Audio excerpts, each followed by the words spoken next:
திராவிடர் கழகம் போன்ற வேலையற்ற திரு அழகிரி மகன் சொன்னது போல ஓசிச்சோருங்கிறது கூட நம்ம சொல்ல வேண்டாம். 1969 திருவள்ளுவர் கிறிஸ்தவரா அப்படிங்கிற ஒரு புத்தகம் வெளிவருது. அதற்கு அணிந்துரை வழங்கியது திரு மு. கருணாநிதி.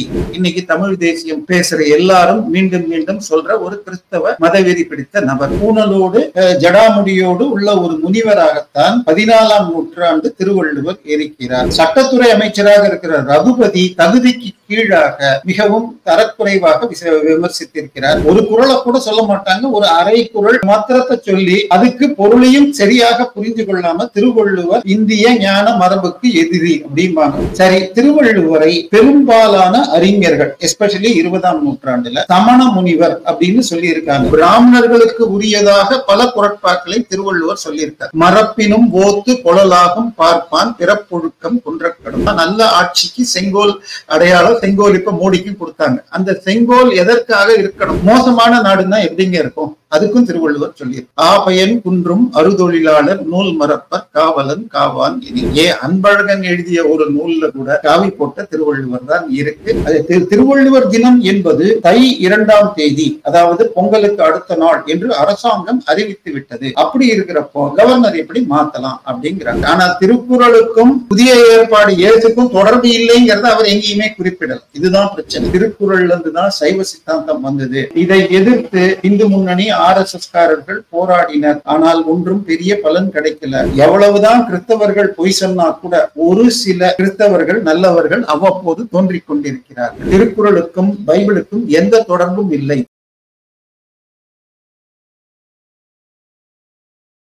நாரதர் மீடியா உணர்வாளர்களுக்கு வணக்கங்கள். நான் உங்கள் விஜய் சின்னசாமி. இன்று நம்முடன் இணைந்து இருக்கிறார் அரசியல் விமர்சகர் திரு தேவப்பிரியா அவர்கள். வணக்கம் ஜி. வணக்கம்.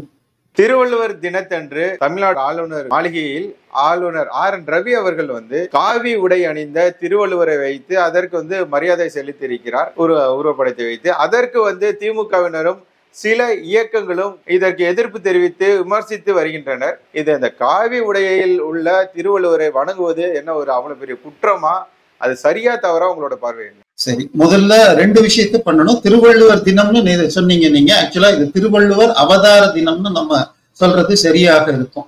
அதாவது மயிலாப்பூர்ல இருக்கிற திருவள்ளுவர் கோவில் அங்க 1973ஆம் ஆண்டு அகழாய்வு செய்த பொழுது ஒரு திருவள்ளுவர் சிலை கிடைத்தது. அது தமிழக தொல்லியல் துறை அது 14ஆம் நூற்றாண்டுன்னு சொல்லியிருக்கு. அதுல திருவள்ளுவர் பூணல் அணிந்த ஒரு முனிவர் போன்ற தோற்றத்துடன் தான் இருக்கார். பூணல்னா கொஞ்சம் பட்டையாக இருக்கும்.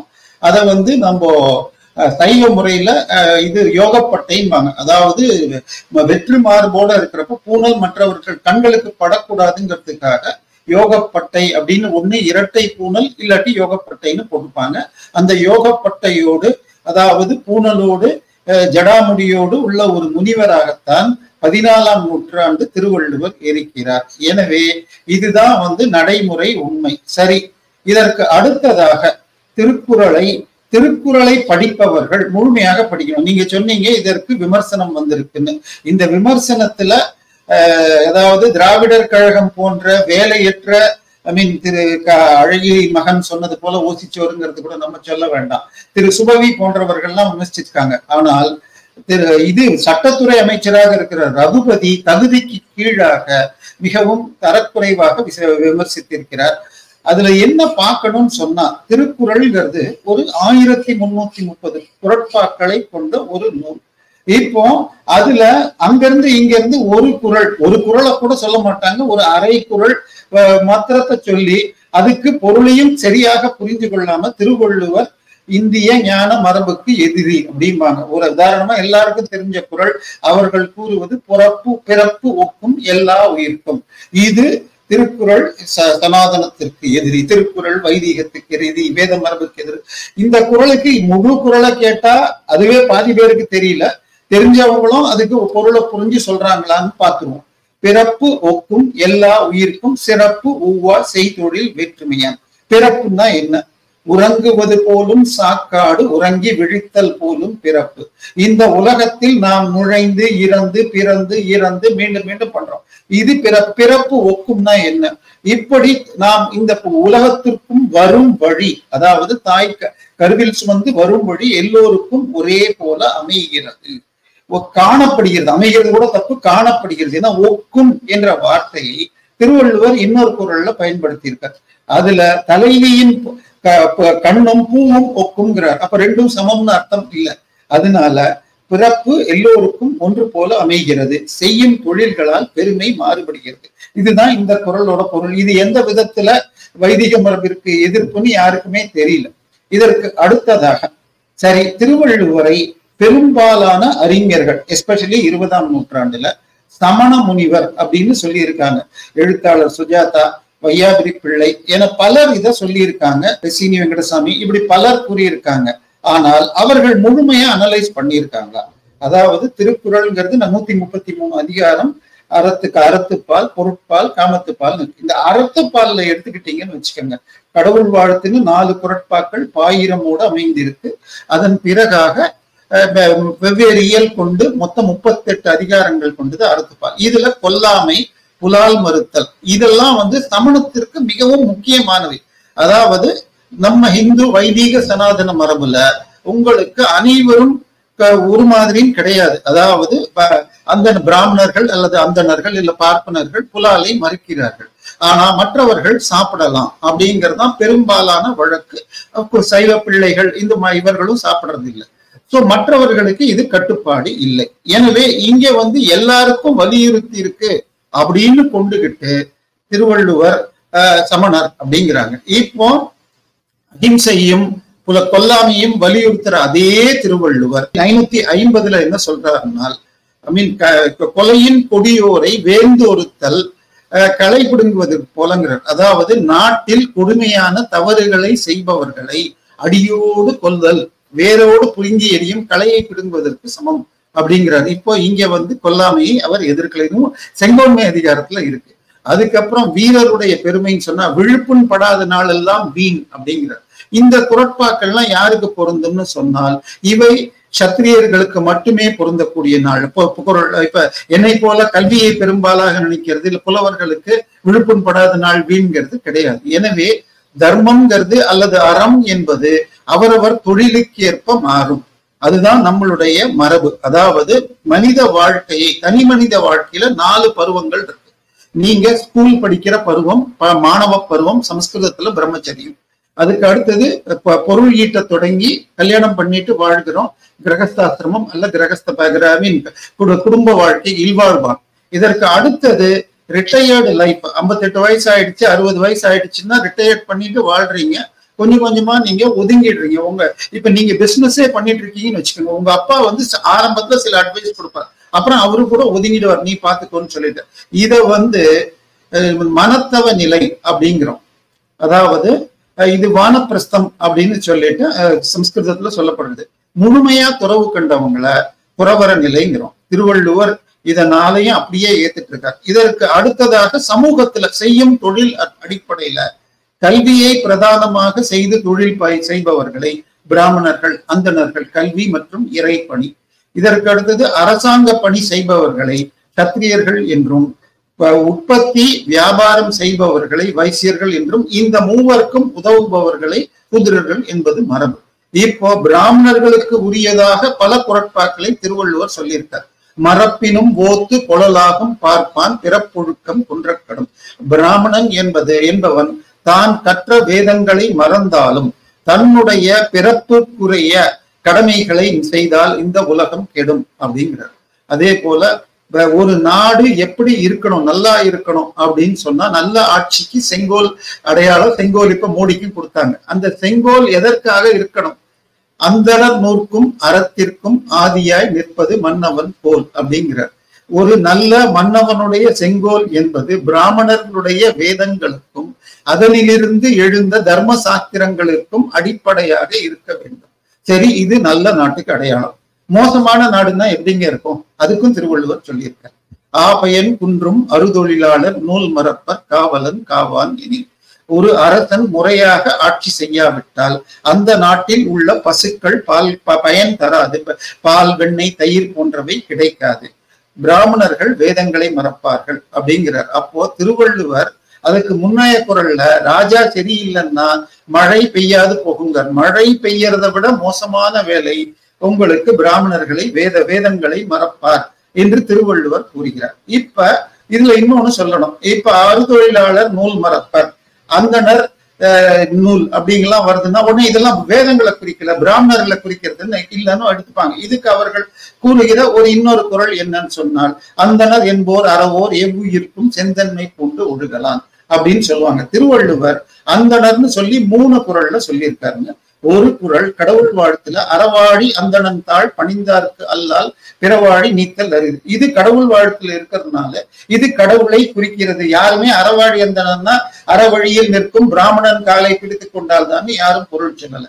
சோ இந்த இடத்துல இது கடவுளை குறிக்கிறதுங்கிறதுல பிரச்சனையே இல்லை. இப்ப அடுத்தது நம்ம பார்த்த குரல் அந்தணன் என்போர் அறவோர். இது எந்த அதிகாரத்துல வருதுன்னா நீத்தார் பெருமை. நீத்தார் என்றால் துறவிகள், அற வழியில் நின்று தன்னுடைய சுகத்தை நீத்தவர்கள். சோ இப்ப துறவிகளை அவர் அந்தணர்னு கூப்பிடுறார். இது நம்மளுடைய மரபுல மிக எளிமைய தமிழ் சங்க இலக்கியத்திலேயே பிராமணர், அந்தணர், பார்ப்பான், முனிவர் இது எல்லாமே ஒண்ணுக்கு ஒண்ணு மாத்தி மாத்தி யூஸ் பண்ணியிருக்காங்க. இது சிவபெருமானை உங்களுக்கு இது அவி உணவும் பார்ப்பான் அப்படின்னு வருது. பிரம்மனை ஆதி பார்ப்பான்னு சொல்ற பழக்கம் சங்க இலக்கியத்துல உண்டு. அதே மாதிரி முனிவர் பிராமணர்களை நான்மறை முனிவர்னு ஒரு வார்த்தை புறநானூறு 6ஆம் பாடல்ல இருக்கு. இப்போ இந்த இடத்துல முனிவர்கள், துறவிகள் என்பவர்கள் எல்லா உயிர்களையும் சமமாக பார்ப்பவர்கள், செம்பன்மையோடு வாழ்பவர்கள் தான் இந்த அதிகாரத்துல இருக்கு. குறளுக்கு பொருள் பார்க்கும் பொழுது அந்தந்த அதிகாரத்தோட தான் ஒட்டி பார்க்கணும். இப்ப அந்தணர் என்போர் அறவோர்னு வரையறது ஒரு குறளை வச்சு இன்னொரு குறள்ல பொருள் மாத்துறாங்கன்னு வச்சுக்கோங்க. திருவள்ளுவர் இல்வாழ்க்கைங்கிற அதிகாரத்துல ஒரு குறள்ல என்ன சொல்லியிருக்காருன்னா, அறம் எனப்பட்டதே இல்வாழ்க்கைங்கிறார். இங்க ஏகாரத்தை போட்டு சொல்றார். அப்ப அறம்ங்கிற வார்த்தை திருக்குறள்ல 65 முறைக்கு வருது. அப்ப அந்த எல்லா இடத்துலயும் இல்வாழ்க்கைன்னு பொருள் போட்டா பல குறட்களுக்கு அர்த்தமே இல்லாம போயிடும். எனவே அதிகாரத்தோட பொருள்படுத்தி பார்க்கணும். எனவே திருவள்ளுவர் வேதங்களையும் பிராமணர்களையும் ஏற்றுக்கொள்கிறார் புரியுது. இப்ப இதற்கு அடுத்ததாக இன்னொரு விஷயம் என்னன்னு சொன்னால், திருக்குறளை படித்த மிஷனரிகள் அதை மொழிபெயர்த்தார்கள். 18ஆம் நூற்றாண்டில் கிண்டர்லி என்பவர் மொழிபெயர்த்தப்போ ஸ்பெசிமன் ஆஃப் இந்து லிட்ரேச்சர் தான் பேர் வச்சார். ஜியு போப் எழுதினப்ப சேக்ரெட் குறள் அப்படின்னு தான் எழுதியிருக்கார். அவருடைய அட்டைப்படமாக இருக்கிறது காவி போட்ட திருவள்ளுவர் தான். அன்பழகன் எழுதிய ஒரு நூல்ல கூட காவி போட்ட திருவள்ளுவர் தான் இருக்கு. அது ஸ்ரீ டிவியில நேத்திக்கு எடுத்து நேற்று கவர்னருடைய விழாவிலும் அதை சாமி சிதம்பரனார் சாமி தியாகராஜன் பேராசிரியர் காட்டியிருக்கார். எனவே இன்னொன்னு கல்கியுடைய தீபாவளி மலர் 1956 ஞாபகம், அதுல இருந்ததும் பல பேர் ஷேர் பண்ணியிருக்காங்க. இப்போ இன்னைக்கு இன்னொன்னு என்ன சொல்றாங்க, திருவள்ளுவர் தினம் என்பது தை 2ஆம் தேதி, அதாவது பொங்கலுக்கு அடுத்த நாள் என்று அரசாங்கம் அறிவித்து விட்டது. அப்படி இருக்கிறப்போ கவர்னர் எப்படி மாத்தலாம் அப்படிங்கிறாங்க. ஆக்சுவலாக 1963ஆம் ஆண்டு திருக்குறள் மாநாடு சென்னையில நடக்க அதில் அன்றைய முதல்வர் பக்தவச்சலம் கலந்து கொண்டிருக்கிறார். அப்போ அதுல அண்ணாதுரை, கருணாநிதி போன்றவர்களும் கலந்து கொண்ட போது திருவள்ளுவர் தினம் என்று வைகாசி அனுஷம் அதாவது அன்று கொண்டாடப்படணும். ஆனா வருஷம் நட்சத்திரங்கள் ஒரே தேதியில வராதனால ஜூன் 2ஆம் தேதின்னு வச்சுக்கலாம்னு சொல்லி போட்ட ஜீவோ இருக்குது. அந்த ஜீவோயின் காப்பியை எனக்கு பேராசிரியர் கல்வெட்டு ராமச்சந்திரன் அனுப்பிச்சிருந்தார். அது உங்களுக்கு கூட நான் அனுப்பிச்சிருக்கேன். சோ 1963ல உங்களுக்கு 66ல வந்த ஜீவோ படி ஜூன் வைகாசி அனுஷம் தான் பிறந்த நாள்ல இருக்கு. இப்போ 1971ல கருணாநிதி வந்த பிறகு கியாபே விஸ்வநாதன் தை 2ஆம் தேதின்னு வச்சிருவோம்னு சொன்னதால் இதை மாத்திட்டாங்களாம். அதுக்கு எந்த காரணமும் கிடையாது. எனவே நம்மளுடைய மரபு என்னவோ அதைத்தான் கொண்டாடணும். இப்போ இதற்கு அடுத்ததாக இப்ப இந்த காவி போட்டதுக்கு இவ்வளவு விமர்சனம் வருதுங்களே, கருணாநிதியுடைய ஆசியோடு திருக்குறளை மதம் மாற்றி அவருக்கு சிலுவை மாட்டிய வரலாறுங்கிறது மிக பிரபலமானது. ஆனா அதே சமயத்துல அமுக்கப்படுகிறது. சமீப காலத்துல ஒரு 1.5 வருஷம் முன்னாடி திருக்குறளுக்கு ஒரு புதிய உரை அப்படின்னு தெய்வநாயகம் வெளியிட அதுல திருமாவளவன் அவர்கள் கலந்து கொண்டு திருவள்ளுவர் ஞானஸ்தானம் பெற்ற கிறிஸ்தவர் என்று இந்த நூலாசிரியர் கூறுவது இது ஆராய்ச்சிக்கு உரியது அப்படின்னு பேசின வீடியோ இன்னைக்கும் நெட்ல இருக்கு. இதோடைய வரலாறு பாத்தீங்கன்னா 1969 திருவள்ளுவர் கிறிஸ்தவரா அப்படிங்கிற ஒரு புத்தகம் வெளிவருது. அதற்கு அணிந்துரை வழங்கியது திரு மு. கருணாநிதி. அந்த புத்தகத்தை வெளியிட்டது அன்றைய கல்வி அமைச்சர் அன்பழகன். இதை தொடர்ந்து அவர் மேலும் 5 புத்தகத்தை அடுத்த 3 வருஷத்துல வெளியிடுறார். அந்த புத்தகங்கள் பேரு உங்களுக்கு நீத்தார் யார், அடுத்தது வான் எது, அதுக்கப்புறம் ஐந்தவித்தான் யார், திருவள்ளுவர் கிறிஸ்தவனால இன்னும் 2 எழுபிறப்பென்றால் என்ன, இதுக்கு இன்னும் ஒண்ணு உங்களுக்கு என்னன்னா சான்றோர் யார். இந்த 6 தலைப்புல 1972ஆம் ஆண்டு சென்னை தேனாம்பேட்ல இருக்கிற கிறிஸ்டியன் சொசைட்டில 3 நாளைக்கு மாநாடு. அந்த மாநாட்டுல கலந்துகிட்டவங்க யாராவது 6 தலைப்பிலையும் 5 பேர் விவாதிப்பாங்க. ஒரு தலைவர் உரைக்குழு வழக்காடு மன்றம் நடத்தினாங்க. அந்த 36 பேரையும் நீங்க பாத்தீங்கன்னா இன்னைக்கு திருக்குறள்ல இன்றைக்கு அதுக்கு அடுத்த இந்த கடந்த 50 ஆண்டுகள்ல தமிழ் துறையில யாரெல்லாம் உச்சத்தை தொட்டாங்கல்ல அவங்கள சில பேரு தமிழ் யூனிவர்சிட்டி சான்சலரா போனவங்க, தமிழ் பல திருக்குறள் நூல்களை இப்படி இவர்கள் எல்லாம் சேர்ந்து நடத்தியிருக்காங்க. இதற்கு ஸ்பான்சர் பண்ணது யாருன்னு சொன்னால் முரசொலியும் தினமணியும். சோ முரசொலி ஸ்பான்சர் செய்ய, தினமணி உடன் ஸ்பான்சர் செய்ய கிறிஸ்தவ சர்ச்சில் இது நடந்தது. இதற்கு முன்னிலை இன்று நடத்தியது தேவநேய பாவாணர். இன்னைக்கு தமிழ் தேசியம் பேசுற எல்லாரும் மீண்டும் மீண்டும் சொல்ற ஒரு கிறிஸ்தவ மதவெறி பிடித்த நபர். இவர் என்னது சமஸ்கிருத வார்த்தைகள் எல்லாம் எடுத்து தமிழ்னு சொன்ன அந்த வேர் சொல் ஆராய்ச்சின்ற ஒரு டுபாக்கூர் மொழியியலை சொல்பவர். இப்போ இந்த பேச்சுல என்ன ஆகும் சொன்னா உங்களுக்கு நான் எளிதா புரியறதுக்கு சொல்றேன். திருவள்ளுவர் இல்வாழ்க்கை அப்படிங்கிற அதிகாரம் குறள் 41 இல்வாழ்வான் என்பான் இயல்புடைய மூவர்க்கும் நல்லாற்றில் நின்ற துணை அப்படின்னு குறள். இப்போ இதுல இயல்புடைய மூவர் அப்படிங்கிறது ஒரு பிரச்சனையான இருக்கு. சாதாரணமா பார்த்தா நமக்கு இயல்புடைய மூவர்னா என்னன்னு தெரியல. நல்லாற்றில் நின்ற துணை என்னன்னா, நல்லாறு என்றால் நல்ல அறவழியில் வாழ்வதற்கு உரிய துணை அப்படின்னு பேரு. இல்வாழ்வான்னா குடும்பஸ்தன், அது பிரச்சனை இல்லை. இப்போ நடுவுல இருக்கிற அந்த இயல்புடைய மூவருக்கும் அப்படிங்கறதுதான் பிரச்சனை. இதற்கு திருக்குறள் எழுதப்பட்ட காலத்துல இருந்து கடந்த 1000 ஆண்டுகள், அது 8ஆம் நூற்றாண்டு இறுதி அல்லது 9ஆம் நூற்றாண்டு ஆரம்பம்ங்கிறது இப்பொழுது அதற்கு குறிக்கப்பட்ட காலம். அறிஞர்கள் ஏற்ற காலம் 1800 வரைக்கும் உள்ள அனைத்து உரைகளும் ஒரே பொருள் தான் கொடுக்குது. அதாவது இல்வாழ்வான்னா குடும்ப வாழ்க்கை வாழ்பவன், இயல்புடைய மூவர் என்றால் கல்வி படிக்கும் மாணவர்கள், பிரம்மச்சாரிகள் மற்றும் வானப்பிரஸ்தர்கள் மற்றும் துறவிகள். அதாவது இல்வாழ்க்கை வாழ்பவன் மட்டுமே பணம் ஈட்டுபவன். மற்ற மூவரும், அதாவது மாணவ பருவத்துல இருக்கிறவனோ ரிட்டையர் ஆனவனோ துறவியா இருக்கிறவனோ சம்பாதிக்கல. அதனால உங்களுக்கு இயல்புடைய மூவர் அப்படின்னால் இயல்புடையன்னா இயற்கையாய் அமைகின்ற. இப்ப கல்யாணம் பண்ணிக்காதவனுக்கு கூட துறவிகளையும் இவங்களும் இருப்பாங்க. இப்போ இந்த இடத்துல இல்வாழ்வான் என்ற அந்த சொல் இருக்கு பாருங்க, அந்த சொல்லை எடுத்து நச்சினார்க்கினியார் என்ன சொல்லியிருக்காருன்னு சொன்னார், இது குடும்பத்தை குறிக்கிறது. மனைவி, மக்கள், குழந்தைகள் என்ற ஒரு குடும்பம்னு குறிக்குதுன்றார்.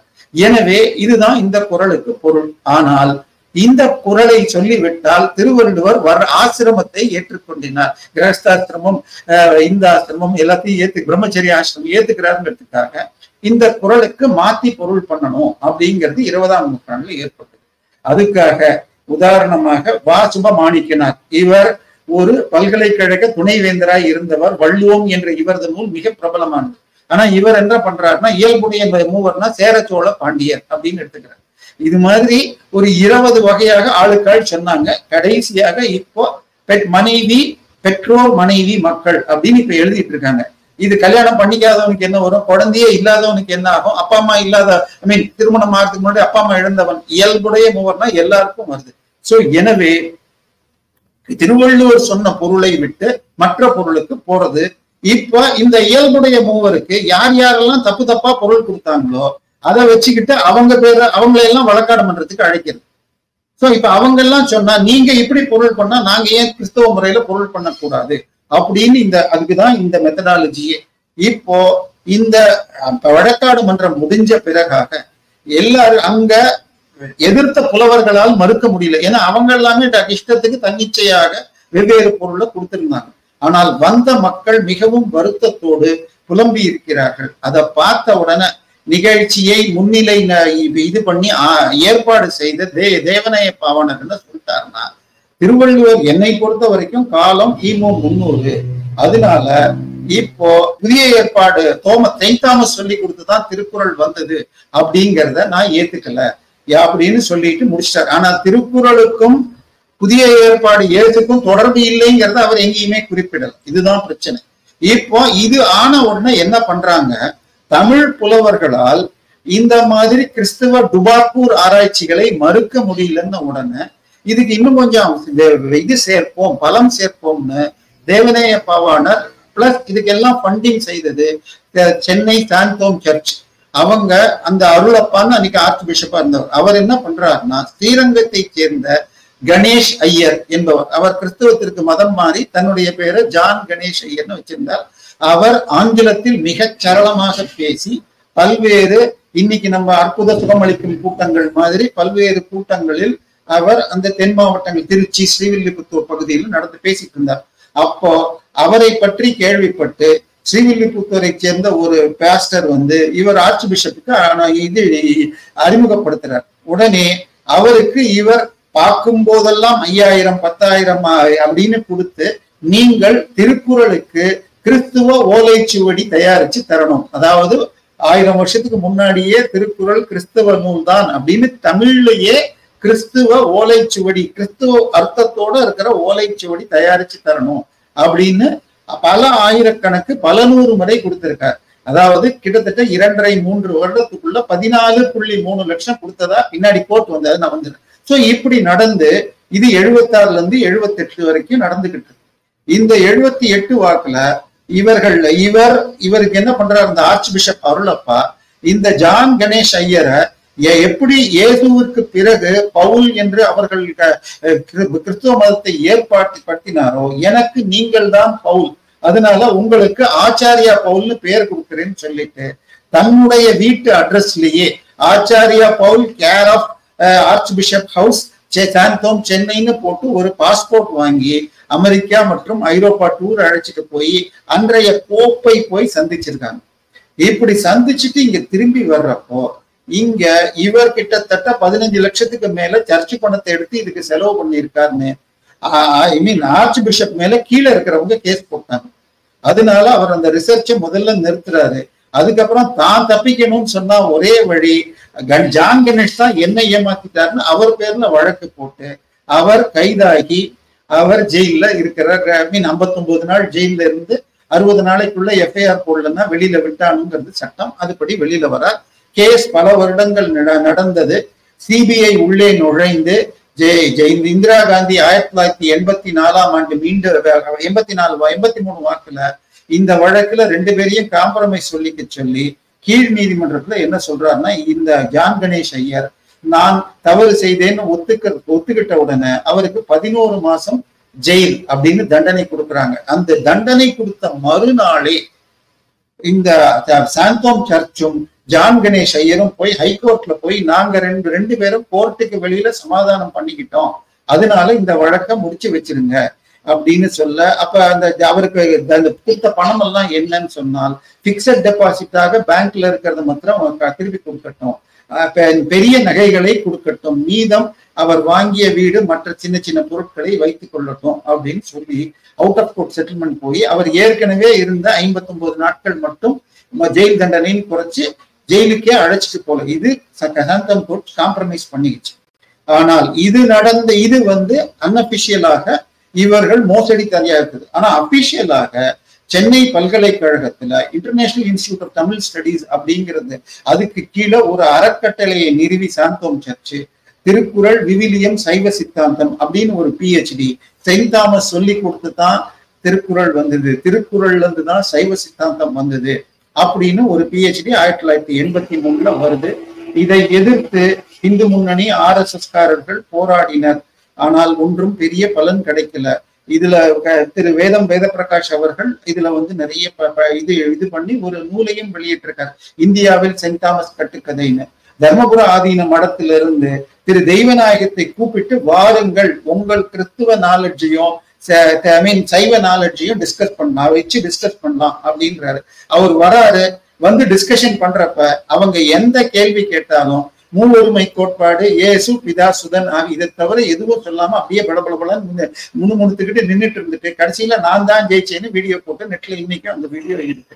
அதில் கலந்து கொண்ட திரு அவ்வை கருணாநிதியுடைய ஆலோசகராக இருந்தவர் அவ்வை இவர் வந்து என்கிட்ட நேரடியாக இந்த சம்பவங்களை கூறியிருக்கார். எனவே இது இப்படி முடிஞ்சதுன்னு வச்சுக்கோங்க. 2006 திருப்பி கருணாநிதி வந்த உடனே உங்களுக்கு பல்வேறு தமிழக பல்கலைக்கழகங்களில் திருக்குறளும் விவிலியமும் கம்பேரிட்டிவ் லிட்டரேச்சர் சொல்லி பல 100 தீசிஸ்கள் இன்று சப்மிட் பண்ணியிருக்கு. அதுக்கெல்லாம் எந்த மதிப்பும் கிடையாது. இதை தாண்டி அந்த ஆரம்ப கட்டத்திலேயே இவர் சைவ சித்தாந்தம் திருக்குறள்னு சொன்னால் வைஷ்ணவம்னு இவருடைய பொருள் தேவகலாங்கிறவங்க எடுத்தாங்க.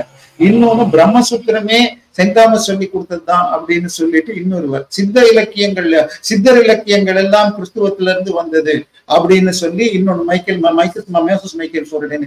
இது மாதிரி பல்வேறு PhDக்கள் போட்டிருக்கு. இதுல ஒரே ஒரு விஷயம், எவ்வளவுதான் கிறிஸ்தவர்கள் பொய் சொன்னா கூட ஒரு சில கிறிஸ்தவர்கள் நல்லவர்கள் அவ்வப்போது தோன்றிக் கொண்டிருக்கிறார்கள். இவர் 1972 இதை பண்ணிக்கிட்டு இருந்த நேரத்திலேயே அன்றைக்கு லயோலா காலேஜில் தமிழ்துறை HOD-யாக இருந்தவர், இயேசு சபையை சேர்ந்த சொசைட்டி ஆஃப் ஜீசஸ்னா SJன்னு பின்னாடி கொடுப்பாங்க, திரு SJ ராஜமாணிக்கம், அவர் தான் HOD-யா இருந்தார். அவர் இவர்கள் செய்வது அத்தனையும் ஏமாற்றம், மோசடி அப்படின்னு பதிவு செய்தார்.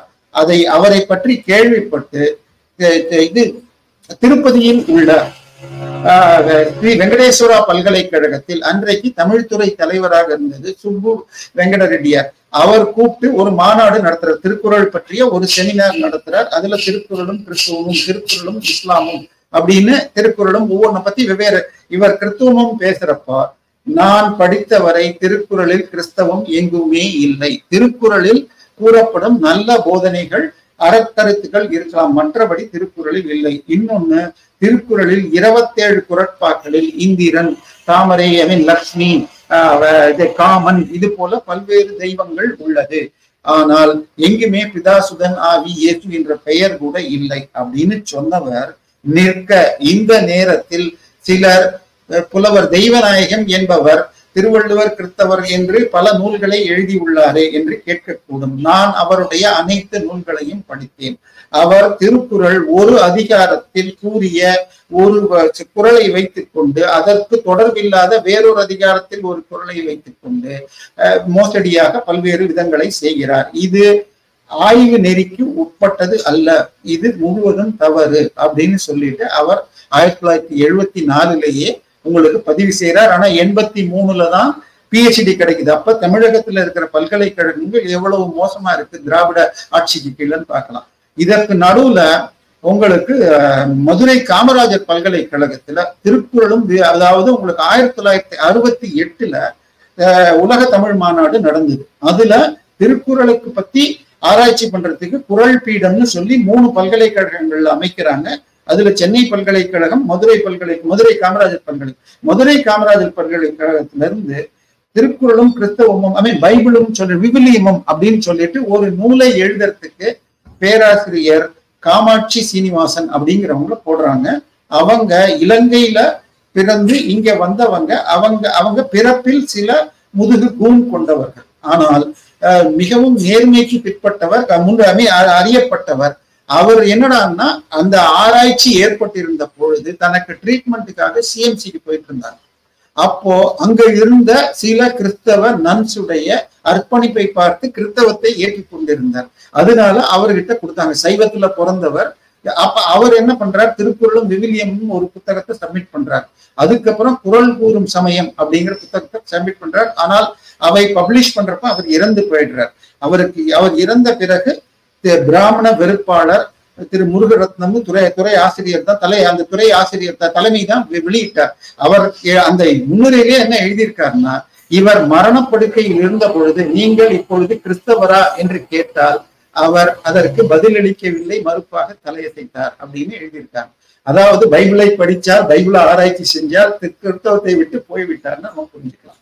இப்போ இந்த புத்தகத்துல அவர் என்ன சொல்லி இருக்காருன்னா, காமாட்சி சீனிவாசன் இவருடைய திரு தெய்வநாயகத்துடைய நூல்களை படித்தால் அவர் பைபிளையும் புரிந்து கொள்ளவில்லை, திருக்குறளையும் அறிந்து கொள்ளவில்லை அப்படிங்கிறார். சோ இதுதான் உண்மை நிலை. ஆனால் சரி, இது இதோட நின்று போச்சா அப்படின்னு சொன்னால், திருச்சி பிஷப் ஹீபர் காலேஜ்ல தமிழ் ஹையர் ஸ்டடிஸ் டிபார்ட்மெண்ட் ஹெச்ஓடியாக இருந்தவர் PS ஏசுதாசன் அப்படிங்கிறவர். இவர் இங்க நம்ம வில்லிவாக்கத்துல உங்களுக்கு சிங்காரம் பிள்ளை பள்ளின்னு ஒண்ணு இருக்கு, மெயின் ரோட்லயே பார்த்திருப்பீங்க. அந்த பள்ளியில திரு முருகன் சொல்லிட்டு மதுரை காமராஜ் யூனிவர்சிட்டி ரெஜிஸ்ட்ராரா இருந்தவர் வாரம் திருக்குறள் மீட்டிங் போட்டு பல்வேறு நபர்களை பேச வைப்பார். அவரே திருக்குறளும் பைபிளும் திருக்குறளும் விவிலியம்னா புத்தகம் எழுதியிருக்கார். அப்படி இவர் பேசுவதற்காக திருக்குறளும் பைபிளும் அப்படின்னு பேசுறதுக்கு தெய்வநாயகத்தை கூப்பிட்டிருந்தாரு. முதல்ல ஒத்துக்கிட்டாராம். அப்புறம் இதுக்கு முன்னாடி பேசினவங்கெல்லாம் அதற்கு மறுப்பு கொடுத்தவங்கன்னா பயந்து ஓடி போயிட்டார். சோ அதற்கு மாற்றாக இந்த PS ஏசுதாசன் கேட்டுக்கொள்ளப்பட்டார். அப்போ இவருக்கு முன்பாக பேசிட்டு இருந்தவர் பாவலர் முத்துராமலிங்கம்னு ஒருத்தர். அவருக்கும் எனக்கும் நட்பு இருந்தது. அவர் PS ஏசுதாசன் என்ன கேட்டுக்கிட்டாருன்னா, நான் இது மாதிரி கான்பரன்ஸ்ல நான் இதுல செமினார்ல பேசினது இல்ல, நீங்க 2-3 வாரம் எக்ஸ்டெண்ட் பண்ணுங்க, நான் பார்த்துட்டு கலந்துக்கிறேன்னு. அந்த டைப்ல தான் நான் மீட் பண்ணேன். அப்ப அந்த பாவலர் முத்துராமலிங்கம் இந்தந்த பாயிண்ட்ஸ் எல்லாம் வச்சு தெய்வநாயகன் தப்பு பண்றார், திருக்குறளுக்கும் பைபிளுக்கும் உடன்பாடு இல்லைன்னு நான் கொடுத்திருக்கேன் அப்படின்னு சொல்லி எங்கிட்ட நோட்ஸ் காட்டினார். அதோட நான் பல 100 நோட்ஸ்களையும் கொடுத்தேன். அதுக்கப்புறம் அவங்க என்ன பண்ணாங்க, எப்படி நடந்ததுன்னு தெரியாது. ஆனால் திரு PS ஏசுதாசன் அதற்கு 2 வருஷம் கழிச்சு திருக்குறளும் விவிலியம்னு ஒரு நூல்ல எழுதியிருக்காரு. அந்த நூல்ல என்ன சொல்றார், திருக்குறளில் உள்ள அறக்கருத்துக்களும் பைபிளில் நீதிமொழிகள் அப்படிங்கிற ப்ராவர்ப்ஸ் அப்படிங்கிற சாப்டர்ல இருக்கிற அறக்கருத்துக்களும் மட்டுமே பொருந்துகிறது. மற்றபடி திருக்குறளுக்கும் பைபிளுக்கும் எந்த தொடர்பும் இல்லை. திருக்குறளுக்கும் புதிய ஏற்பாடு, அதாவது இயேசுவை பற்றிய கிரேக்க லிட்டரேச்சர், இதுக்கும் எந்த விதமான தொடர்புமே இல்லை. ஒரு புத்தகம் எழுதப்பட்ட பிறகு 100 ஆண்டுகள் கழிச்சுதான் மத்த இன்னொரு இதுக்கு வர முடியும்.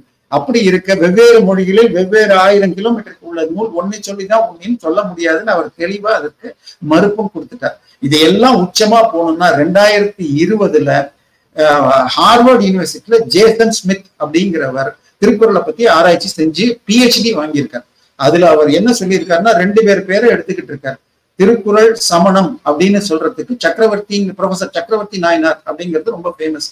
அதுக்கப்புறம் திருக்குறள் கிறிஸ்துவங்கிறதுக்கு ஆர்ச் பிஷப் அருளப்பாவுடைய புக்ஸ் எடுத்துக்கிட்டார் இன்ஸ்டெட் ஆஃப் தெய்வநாயகம். இந்த 2ஐயும் எடுத்துக்கிட்டு இவங்க 2 பேருமே சமணம் என்று சொல்பவர்களும் உங்களுக்கு திருக்குறளில் ஒரு சில குறட்பாக்களை வைத்துக் கொண்டு தன்னிச்சையாக பொருள் கொள்கிறார்கள். கிறிஸ்துவம் என்பது அடிப்படையே இல்லாதது அப்படின்னு தெளிவா மறுக்கிறார். இதற்கு அடுத்து 3வது நிலையை எடுக்கிறார். திருக்குறளில் சமஸ்கிருத தாக்கம் இருக்கிறது அப்படின்னும் திருக்குறள் முழுக்க முழுக்க தர்மசாஸ்திரங்களின் அடிப்படையில் எழுந்ததுன்னு நாகசாமி சொல்றார்.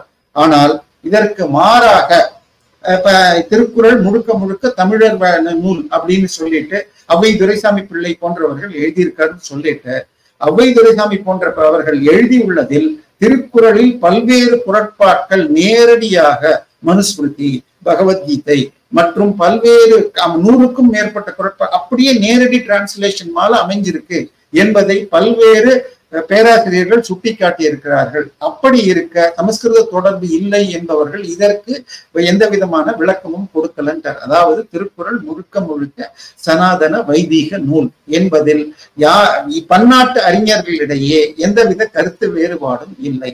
ஆனால் தனக்கு வேண்டிய குறட்பாக்களில் பாதி குறளை எடுத்துக்கிட்டு அப்படி அடிச்சு விடுவாங்க. இன்னொன்னு திருவள்ளுவர் இன்னும் 2 குறளை மாத்திரம் சொல்லி நம்ம முடிச்சுக்கலாம். அதாவது திருவள்ளுவர் வேள்விகளை எதிர்த்தார் அப்படின்னு சொல்லுவாங்க. அவிசொரிந்து 1000 வேட்டலின் ஒகுதன் உயிர் கொல்லாமை நன்று அப்படின்னு சொல்ற குறளை சொல்லுவாங்க. இதற்கு அடுத்த குறள் கொல்லாலை குலால் மறுத்தானை அனைத்து உயிர்களும் கைகூப்பி தொழும். அதாவது அனைத்து உயிர்களும் கைகூப்பி தொழும்னா நீ கடவுளின் நிலையை அடைந்த மாதிரின்னு சொல்றார். அப்போ கொல்லாமல் வாழ்பவன் கடவுளின் போன்றவன், பிற உயிர்களுக்கு துன்பம் செய்யாதவன். அதுக்கு முன்னாடி நிலை என்ன? அவிசொரிந்து 1000 வேட்டல், அதாவது நீ பல்வேறு வேள்விகளை செய்து 1000 வேள்விகளை செய்து கடவுளை அடைய முனைகிறாய். அப்படி செய்தலின் புண்ணியத்தை விட ஒரு உயிரை கொல்லாமல் இருந்தால் அதிகமான புண்ணியம் கிடைக்கும். இப்போ வேள்வி செய்த தவறுன்னு சொல்லல. இன்னொன்னு, நம்ம தமிழ்ல ஓமை அணின்னு இருக்கு. உயர்வான பொருளை உயர்வான பொருளோடு தான் ஒப்பிடணும். தாழ்வான பொருளை தாழ்வான பொருளோட தான் ஒப்பணும். சோ இப்ப கொல்லாமல் இருப்பது உயர்வானதுன்னா உயர்வான வேள்விகளை ஒப்படுறதுனால்தான். அதை இன்னும் எளிதா புரியணும்னா செவி உணவுக்கு அதாவது விருந்தோம்பல்ல அவி உணவின் ஆன்றோர் அப்படின்னு தேவர்களுக்கு சமமாக தேவர்களுக்கு நீ விருந்தாவாய். நீ வரவனுக்கு அடுத்து வரவன் யாரு வருவாங்களான்னு பார்த்து சாப்பாடு போட்டால் நீ தேவர்களுக்கு உணவாவாய் அப்படிங்கிறப்ப அவி உணவின் ஆன்றோர் அப்படிங்கிறார் தேவர்களை. அதனால திருவள்ளுவர் வேள்வியை எங்குமே தாக்கி பேசுறார். எனவே இதுக்கு அடுத்தது திருவள்ளுவர் ஜாதிகளை ஏற்றுதான் பேசியிருக்கார். தொழிலை இன்னொன்று பிறப்புக்கும் எல்லா உயிருக்கும்னு சொல்லுவாங்க. இதற்கு மாற்றாக இன்னும் ஒரு குறள் இருக்கு. அது என்னன்னா நிலத்தில் காட்டியது கண் காட்டி விடுமேன்றார். அதாவது செடி முளைச்சதுன்னா அது எந்த மண்ணில இருந்து வந்தது அப்படின்னு காட்டிடும் அப்படிங்கிறார். அப்போ திருவள்ளுவர் அன்றைய நிலையில் என்ன இருந்ததோ அதை அப்படியே ஏத்துக்கிறார். அடுத்தது இன்னும் ஒரே ஒரு குறளோட முடிச்சுக்கலாம். வையத்துள் வாழ்வாங்கு வாழ்பவன் வானுரையும் தெய்வத்துள் வைக்கப்படும். இந்த குறளுக்கு என்ன அர்த்தம்னு சொன்னால் அறநிலைப்படி தானும் வாழ்ந்து மற்றவர்களையும் அறவழியில் வாழ்பவன் வானுரையும் தெய்வத்துள். வானுரையும்னா தேவர் உலகில் வாழும் தேவர்களை போல இவனோடு இருப்பவர்கள் இங்கேயே பார்ப்பார்கள். வைக்கப்படும்னா உள்ள கூட இருப்பவங்க வச்சு பார்ப்பாங்க. அவர் சொர்க்கலோகத்துக்கு போயிட்டார் தேவர்லாம் திருவள்ளுவர் சொல்லல. ஏன்னா இதை வச்சுட்டு தெய்வ நிலை அந்த மாந்தர்கள். திருவள்ளுவர் மனிதர்களை தான் தெய்வம்னு நம்ம வைரமுத்து அவர்கள் இது பழம்பொருளாம். அதே சீமான் முப்பாட்டன்கிறதுக்கு இதே குறளை எடுத்துக்கிறாங்க. எனவே இது வைக்கப்படும் அப்படின்னு சொன்னால் உடன் இருப்பவர்கள் வைத்து பார்ப்பார்கள். ஏன்னா இன்னொரு குறள்ல உலகத்தார் உண்டு என்பான் இல்லை என்பவன் வையத்துள் அழகையா வைக்கப்படுங்கிறார். உலகத்தார்னா உலகில் வாழும் பெரியோர்கள். உலகில் வாழும் பெரியோர்கள் இறைவன் உண்டு என்பதை மறுப்பவனை பேய் என்று மற்றவர்கள் வைத்து பார்ப்பார்கள் என்று அர்த்தம். எனவே இன்னொன்னு கல்வி கற்பதுதான் திருக்குறள்ல அடிப்படை. கற்றதனால் ஆய பயனின் போல் வாளறிவன் நற்றாள் தொழார் எனின். கல்வி கற்பதன் பயனே இறைவனின் திருவடிகளை தொழுவதற்கு மட்டுமே. இதற்கு திருக்குறள் தஞ்சாவூர் தமிழ் பல்கலைக்கழக முன்னாள் துணைவேந்தர் திரு பொற்கோ அவர் உரை எழுதியிருப்ப திருவள்ளுவரை பொறுத்தவரை கல்வி என்றால் இறைவன் மற்றும் இறை வழிபாடு தொடர்புடைய கல்வி மட்டுமே அப்படிங்கிறார். சோ இது இவர்களுக்கு உடன்பாடா அப்படின்னு தயவு செய்து சொல்லணும். எனவே உங்களுக்கு வேணுங்கிற அங்க இங்க ஒரு குறட்பாவை அரைகுறையாக பொருள் செய்து கொண்டு திருவள்ளுவரை மறுபமே சிறுமை செய்யாதீர்கள். நீங்க கொண்டாடுறதுன்னா கொண்டாடுங்க. உங்களுக்கு 4 குறள் பிடிக்கும், அந்த குறள் சொல்றதுன்னா சொல்லுங்க, அது உங்க உடன்பாடு. ஆனால் திருவள்ளுவரை சனாதனியாக திருவள்ளுவர் தர்மசாஸ்திரங்களின் வெளிப்பாடாகத்தான் அவர் தன்னை காட்டிக் கொள்கிறார். அதை நாங்கள் ஏற்கிறோம். இது எங்கள் உரிமை. இதை குறை சொல்பவர்கள் தமிழிற்கும் தமிழ் மரபிற்கும் எதிரானவர்கள். அதுதான் என்னுடைய கருத்து. உங்களுடைய பொன்னான நேரத்தை ஒதுக்கி பல உண்மை தகவல்களை நாரதர் மீடியாவுடன் பகிர்ந்து கொண்டதற்கு மிக நன்றிகள் ஜி. நன்றி.